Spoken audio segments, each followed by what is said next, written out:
Hello दोस्तों, welcome back to Gabbar Singh tutorials. एक बार फिर से हमारे क्लास में तुम्हारा स्वागत।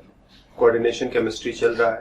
पिछले क्लास में हम लोगों ने आइसोमेरिज्म पर, कोऑर्डिनेशन केमिस्ट्री में आइसोमेरिज्म पर, स्पेशली स्ट्रक्चरल आइसोमेरिज्म पर थोड़ी बातें की थी, थोड़ी बातें रह गई थी और हमने कहा था मिलेंगे अगले क्लास में। तो बस मुलाकात का समय आ चुका है। स्ट्रक्चरल आइसोमेरिज्म के अंदर पिछले पार्ट में जहां तक पढ़ा था उसके आगे 4 मेथड्स बता दिए थे। मेथड नंबर 5वां, लिगैंड आइसोमेरिज्म। लिगैंड आइसोमेरिज्म में क्या होता है, जैसे हम लोग इस लिगैंड को देखें, CH2 CH2 CH2 NH2 and NH2। कोई मेटल आयन आएगा, ये नाइट्रोजन अपना लोन पेयर मेटल आयन को डोनेट कर सकता है, ये नाइट्रोजन अपना लोन पेयर मेटल आयन को डोनेट कर सकता है, राइट। और इस लिगैंड को एक बार देखना, CH3 CH CH2, यहां पर एक NH2, यहां पर एक NH2। ये नाइट्रोजन अपना लोन पेयर और ये नाइट्रोजन अपना लोन पेयर मेटल आयन को डोनेट कर सकता है। तो ये जो लिगैंड है, इस लिगैंड को तुम जरा थोड़ा ध्यान से देखना, और ये जो लिगैंड है इस लिगैंड को तुम जरा ध्यान से देखना। दोनों लिगैंड्स का फॉर्मूला एक ही है, इसमें 1 2 3 कार्बन, इसमें भी 1 2 3 कार्बन। यहां पर 2 NH2 ग्रुप्स, यहां पर भी 2 NH2 ग्रुप्स। बस इसमें क्या है, 1 2 3 1 3 पोजीशन पर NH2 ग्रुप्स लगे हुए हैं, यहां पर 1 2 पोजीशन पर NH2 ग्रुप्स लगे हुए हैं। इस लिगैंड का नाम लिखना चाहो तो लिखोगे 1 3 प्रोपेन डाई अमीन, और इसे लिखना चाहो तो लिखोगे 1 2 प्रोपेन डाई अमीन। तो अगर एक कॉम्प्लेक्स ऐसा है जिसमें ये वाला लिगैंड है और दूसरा कॉम्प्लेक्स ऐसा है जिसमें ये वाला लिगैंड है, तो दोनों कॉम्प्लेक्सेस का फॉर्मूला सेम होगा।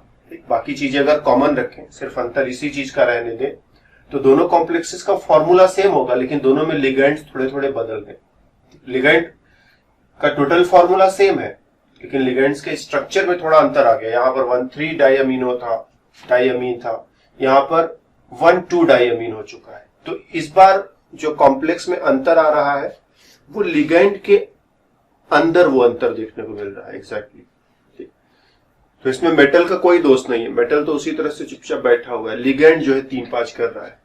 एक बार लिगैंड का स्ट्रक्चर ऐसा है, एक बार लिगैंड का स्ट्रक्चर ऐसा है। तो अगर ऐसे सिचुएशन में हमारे पास कोई कॉम्प्लेक्स बन जाए तो हम लोग कहते हैं कि इन दोनों कॉम्प्लेक्सेस के बीच में जो आइसोमेरिज्म है उसे हम लिगैंड आइसोमेरिज्म कहेंगे, जो इस बात को साफ साफ करता है कि इस बार अंतर मेटल की वजह से नहीं है। मेटल और लिगैंड जिस तरह से जोड़े जा रहे हैं उसकी वजह से भी कोई अंतर नहीं आ रहा है। लिगैंड के अंदर ही कुछ डिफरेंस आ चुका है। यहां पर लिगैंड कुछ और है, यहां पर लिगैंड कुछ और है। हालांकि टोटल फॉर्मूला लिगैंड का अभी भी वही है। इसमें भी 3 कार्बन और 2 NH2, इसमें भी 3 कार्बन और 2 NH2, इसमें दोनों NH2 1 3 पोजीशन पर है, इसमें दोनों NH2 1 2 पोजीशन पर है। तो ऐसा जब भी अंतर देखने को मिले, लिगैंड आइसोमेरिज्म। और एक last point, coordination position isomerism. Coordination position isomerism, ऐसे है दोनों बेकार, दोनों पढ़ाने का मन मेरा कर भी नहीं रहा था, इसीलिए पिछले क्लास में जो है ना, ऐसा नहीं कि 2 तो 4 मिनट और हम न टिक पाते, लेकिन बेकार चीजों को अच्छी जगह पे शामिल करने पर क्या होता है ना, जो अच्छी चीजें रहती है वो भी हाथ से निकल जाती है। इसीलिए वहां पे रोक दिया कि पहले अच्छी चीज तुम सीख लिए हो, उसका कचरा नहीं करते हैं, तो बाकी जो कचरा पट्टी अगले क्लास में किया जाएगा। कोऑर्डिनेशन पोजीशन आइसोमेरिज्म,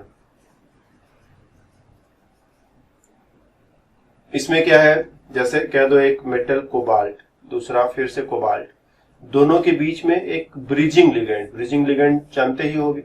एक लिगैंड ऐसा है जो इधर भी डोनेट कर रहा है, इधर भी डोनेट कर रहा है, इधर फिर से कह दो एक और ब्रिजिंग लिगैंड।